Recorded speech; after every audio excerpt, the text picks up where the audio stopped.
Bonjour, bienvenue pour une nouvelle rencontre de Lola aujourd'hui sur cette chaîne YouTube Les Arts des Naissances Souveraines. On est dans une magnifique salle où on vient de vivre 2 jours et demi ensemble autour de la transmission du soin Ribosso et on est avec toute cette énergie là d'un beau cercle qui a partagé tout un temps là. Et Lola, on s'est rencontrés il y a un petit moment, on fait partie d'un cercle de gardiennes de naissance ensemble. Et elle a un parcours particulier, avec des accompagnements particuliers, et j'adore son œuvre, et j'ai vraiment envie de la mettre en lumière. Merci d'être là. Merci à toi. Alors raconte-nous comment t'en es arrivée à accompagner. J'en suis arrivée à accompagner du coup les arrêts de grossesse plus précisément, qui a commencé par un avortement il y a 3 ans maintenant. Qui a été vécu vraiment dans la souffrance, la dissociation, le vécu avec le médical aussi, avec la sage-femme qui m'a accompagnée ou pas là-dedans, et ça m'a vraiment fait prendre conscience de il y a tellement de femmes qui vivent ça aussi, en parlant après, et de comment c'était reçu aussi quand moi je nommais en fait ce que je vivais, ce que j'avais vécu, tout le tabou que ça mettait dessus, et le grand besoin qui a été là de me dire il y a tellement besoin de soutien, il y a tellement besoin d'accompagner en fait ces vécus-là. Et ça a été j'étais invoquée à accompagner ça avec cet événement-là.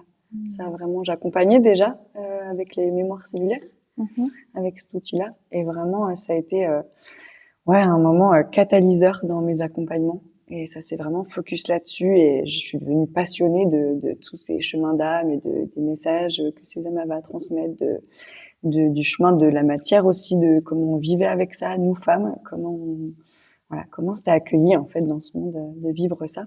En effet, ouais, c'est souvent il y a déjà il y a l'annonce, le fait d'accepter ce choix qui est un non-choix. Enfin, il y a plusieurs étapes. Et notamment, souvent, quand on a fait son choix et que l'acte a été posé, actuellement, c'est comme c'est fait. Et en fait, il y a tout un chemin derrière à accompagner. Donc, j'imagine que c'est ça aussi que tu accompagnes, ce après ou ce pendant. Où est-ce que tu te situes, toi? Ouais, c'est ce pendant, et j'aimerais bien accompagner même plus ce pendant, en lien avec l'hôpital, ou en lien avec quand il y a vraiment besoin. Là, j'accompagne même des années. Ça a été fait des années avant, et du coup, l'âme est encore là, ou le trauma, il est encore là. Il y a la culpabilité qui est encore là, qui empêche de vivre.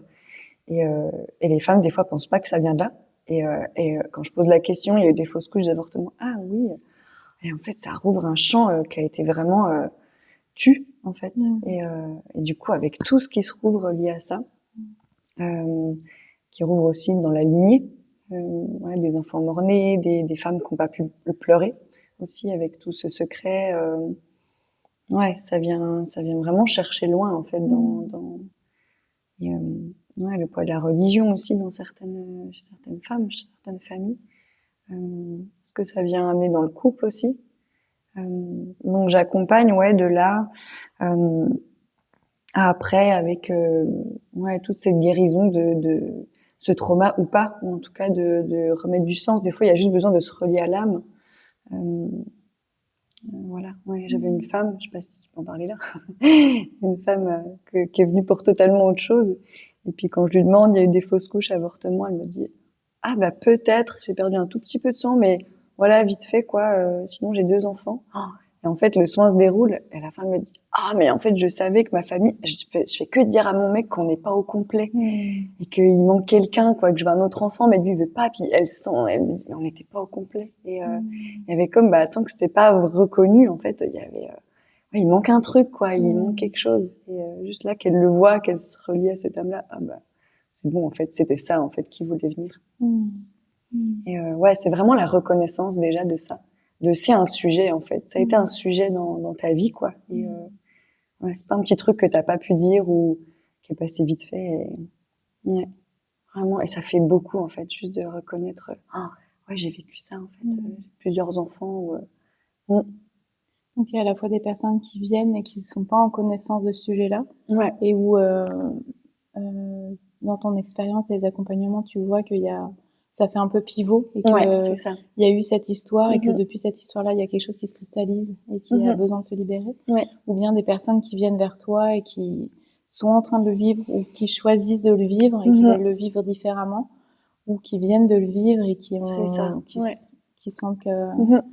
Et comment tu accompagnes? Est-ce que tu as des pratiques particulières? Je t'ai entendu dire plusieurs fois avec connexion de l'âme du bébé. Ouais. Ben, pour J'imagine qu'il y a à la moi... fois Non, le vas-y. corps avec ton histoire, avec les mémoires cellulaires. Mais voilà, peut-être que c'est plus large. Ouais, ben, c'est vraiment en fonction aussi de la demande de la personne. Mais ce qui vient souvent, parce que je suis avec vraiment ce que le corps de la personne, j'ai un protocole où ouais, je prends le pouls et on va voir c'est quoi la mémoire.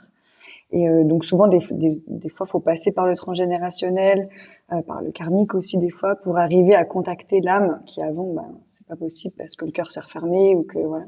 Et donc on passe par ces portes là pour ouvrir. Et souvent, voilà, il y a l'âme du bébé qui est là. Et de toute façon, il y a voilà juste il y a ça et voilà les émotions ou pas, vraiment l'accueil en fait, la reconnaissance. Moi, je ferais vraiment ça quoi, la reconnaissance de, en fait, ici, il a le droit d'exister ce vécu.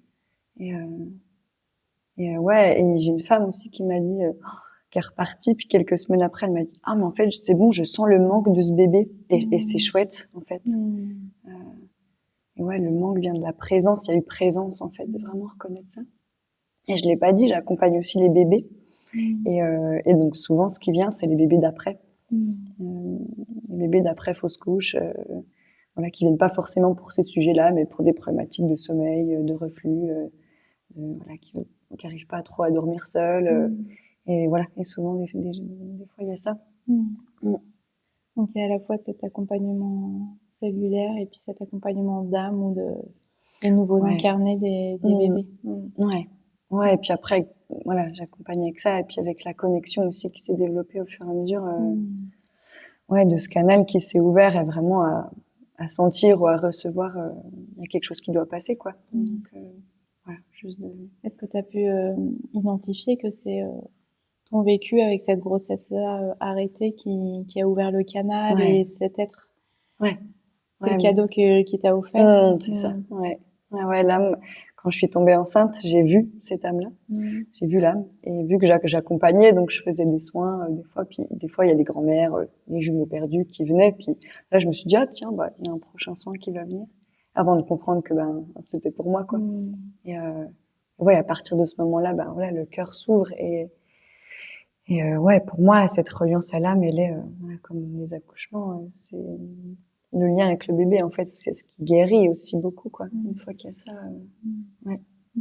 Et souvent, la souffrance vient de là, en fait. C'est parce qu'il y a ce manque, il y a cette culpabilité, mais si on se relie juste à l'âme, qui est pleinement OK, qui est, en fait, ça, c'est bon, quoi. Et c'est soulageant pour les parents? Ça donne t'as parlé beaucoup de la reconnaissance, de reconnaître déjà l'acte et le fait que ça était là.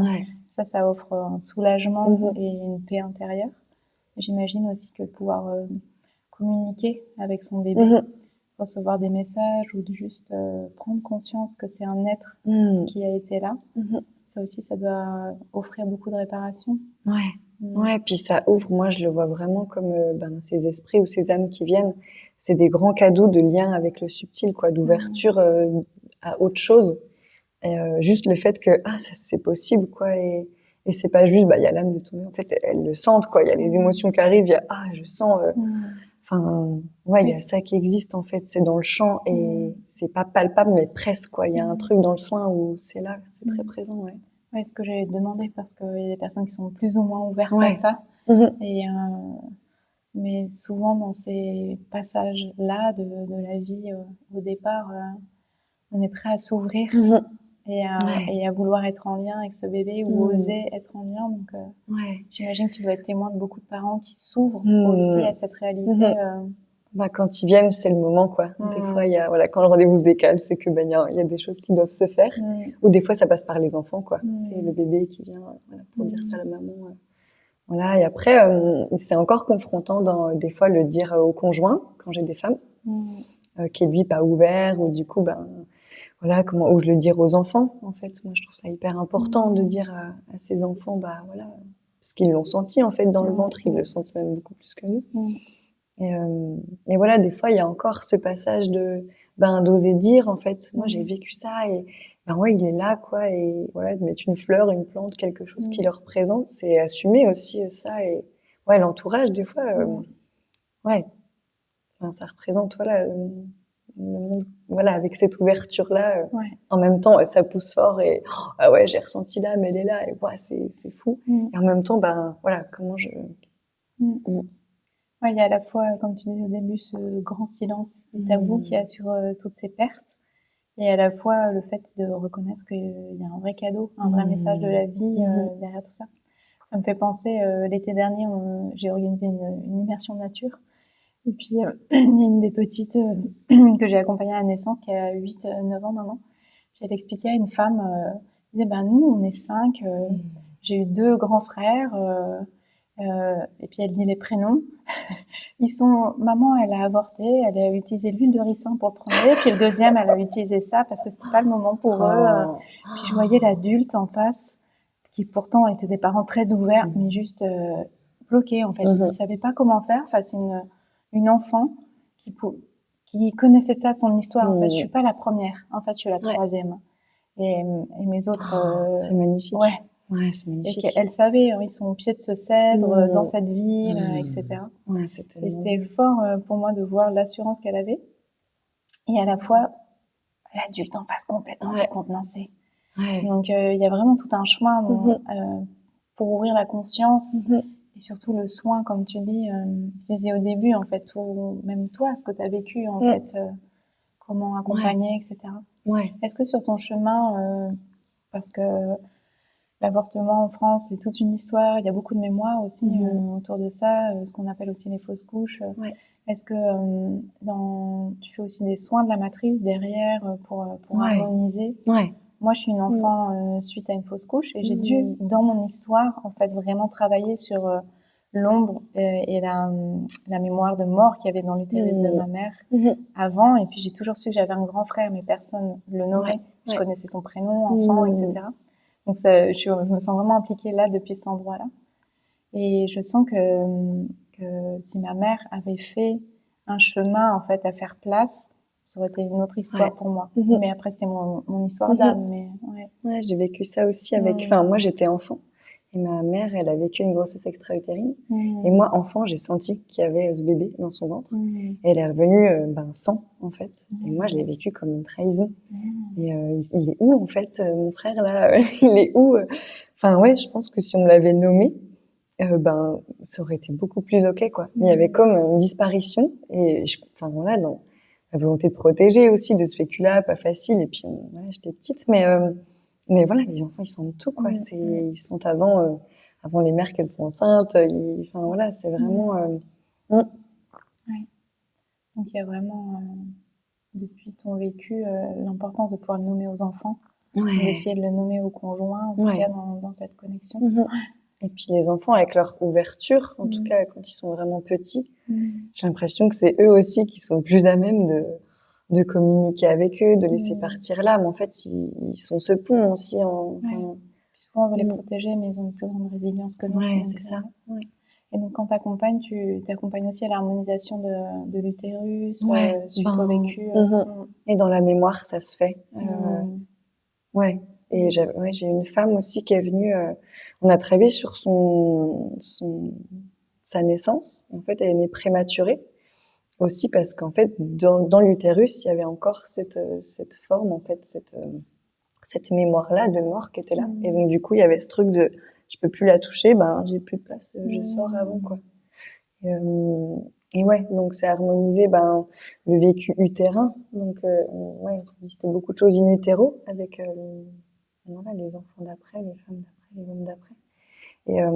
Et avec la mémoire cellulaire, dans le soin, en fait, ça vient vraiment harmoniser.